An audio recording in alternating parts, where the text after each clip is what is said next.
동상도 만들어지고 그렇게 되나요? 박정희 강장으로 명명이 된 걸로 알고 있습니다. 동상도 이제 세워지고 그런 계획인 거죠? 네, 그런 걸로 알고 있습니다. 우리 교육감이 정치도 하셨으니까 박정희 대통령이 통치소율이라고 하면 뭘 꼽을 수 있을까요? 통치소율. 네, 우리나라의 그 시대에 어려운 경제를 상당한 수준까지 이끈 가장 그렇죠. 목적을 이제 사업과 경제가 되기 네. 박정희 대통령이 이제 통치술을 이제 연구해 보면 어느 한 사람의 권력에 힘을 실어주지 않고 분할 통치를 했다는 거예요. 디바이드 앤 룰. 네. 박정희 대통령이 18년 체제를 연구해 보면 이제 63년도에서부터 72년 그 전까지는 이제 분할 통치가 이루어지다가 오히려 이제 유경수 여사 사망한 이후부터는 한 사람의 오히려 측근 정치, 권력을 좀 실어주다 보니까 사지처 같은 인물들을 실어주다 보니까 그 균형을 잃었다라고 하는 것이 이제 박정희 체제에 대한 연구인데 저는 교육관님도 선출직 이거 저희도 선출직 아닙니까? 제일 중요한 게 뭐냐면 인원 균형 감독인 거죠. 어떤 디바이드 앤 룰도 필요한 거고 선의의 경쟁을 만들어주는 건데 그것이 앞으로 우리가 이제 정치인들도 그렇고 교육감들도 마찬가지 생각이 들어요. 그래서 제일 멀리 해야 될 것 중에 하나가 뭐냐면 측근입니다. 측근. 정치인들도 측근 정치, 이 사익 추구하는 정치에 대한 부분을 근절해야 되는데 그런 차원에서 제가 좀 우리 신경호 교육감님께 좀 질의를 좀 드릴게요. 그 김익중 전 비서실장 아시죠? 네. 이 공직선거법 위반을 했는데 승승장구했더라고요. 맞습니까? 잘 못 들어 다시 한번 말씀해 주세요. 김익중 전 비서실장이 네. 공직선거법 위반에도 불구하고 네. 그 이후에 5급에서 4급 또 4급에서 진로 교육원장 이렇게 상당히 승승장구했는데 그러니까 한마디로 보면은 우리 신 교육감님이 김익중 전 비서실장에게 가장 강력한 힘을 실어주는 모습이거든요. 이건 어떻게 된 겁니까? 네, 답변 드리겠습니다. 제가 2022년 지방선거에서 교육감을 출마했을 때 그분이 영동 지역에서 저를 도와줬습니다. 도와주게 된 연고는 저하고 교감 연수 자격증 교감 자격 연수 동기입니다. 그래서 저와 교육 철학이 거의 맞는다 해서 저를 도와주는 과정에서 선거법에 위반됐었고요. 그리고 그 결과는 제가 비서실장으로 10월 1일부터 같이 임명한 이후 나중에 공직선거법 위반으로 50만 원의 벌금을 받은 걸로 알고 있습니다. 그래서 교육감이 제가 말을 잘라서 죄송한데 쭉 보면 저는 뭐 비서실장 충분히 기용하고 쓰는 건 당연하죠. 자신들이 이제 신뢰하고 그런 사람들 같이 호흡을 맞춰서 정치하는 건 당연한 거예요.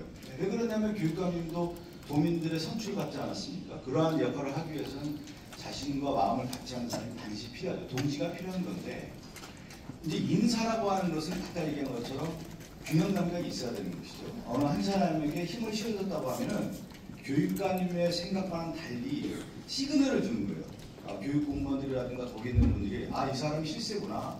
그럼 어느 순간에 줄을 대기 시작하는 거예요. 왜 그 시그널을 준 거냐면 유죄를 받아서 선고를 받았는데 판결 이후 경징계하고 그 징계 소멸시 후 6개월 이후에 열흘 만에 사급 별정직 주고 다시 사급 승진 이후 5개월 만에 개방형직으로 해서 강원도 교육청 진로 교육원장을 임명했다라고 하는 것은 이렇게 봤을 때 우리가 얘기하는 인사의 기준에 맞지 않다.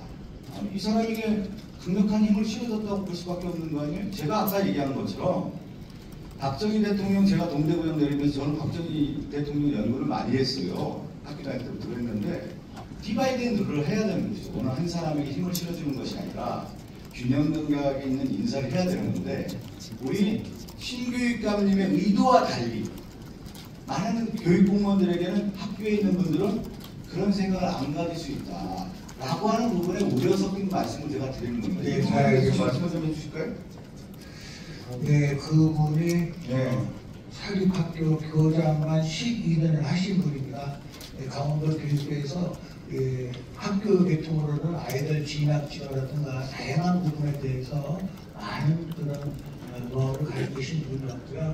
그래서 저와 함께 비서실장을 했었고 그 당시 도청에서 도의 비서실장이 4급이니 격을 맞추는 의미에서 4급으로 올렸으면 어떻겠느냐는 의견이 와서 4급으로 올렸던 것입니다. 그 과정들에 대한 것보다 이제 우리가 먼저 어떻게 비춰지냐가 되게 중요해요. 정치인들도 그렇고 교육감도 리더 아닙니까? 우리 가장 교육과 정치의 공동 특징이 뭐냐면 공동선과 공공선을 실현하는 거 아니에요. 우리 교육감이 공교육을 실현하기 위해서 한 것처럼 우리 정치도 공동선, 공동선을 실현하기 위해서는 그런 인사에 대한 기준들이 잘 맞아야 되는 건데 그러다 보니까 감사관과 인사위원 같은 경우도 교육감이 눈치 보고 경징대하고 또 인사되는구나 이렇게 생각되는 것이 있기 때문에 저는 그런 부분에 대해서는 여기 계신 교육감뿐만 아니라 저도 마찬가지입니다. 저도 정치인으로서 그러한 기준을 제대로 적용하지 못했을 경우에는 한편으로 볼 때 신뢰를 잃을 수 있다라는 부분. 네, 잘 알겠습니다. 예. 앞으로 명심하겠습니다. 예, 그 부분이고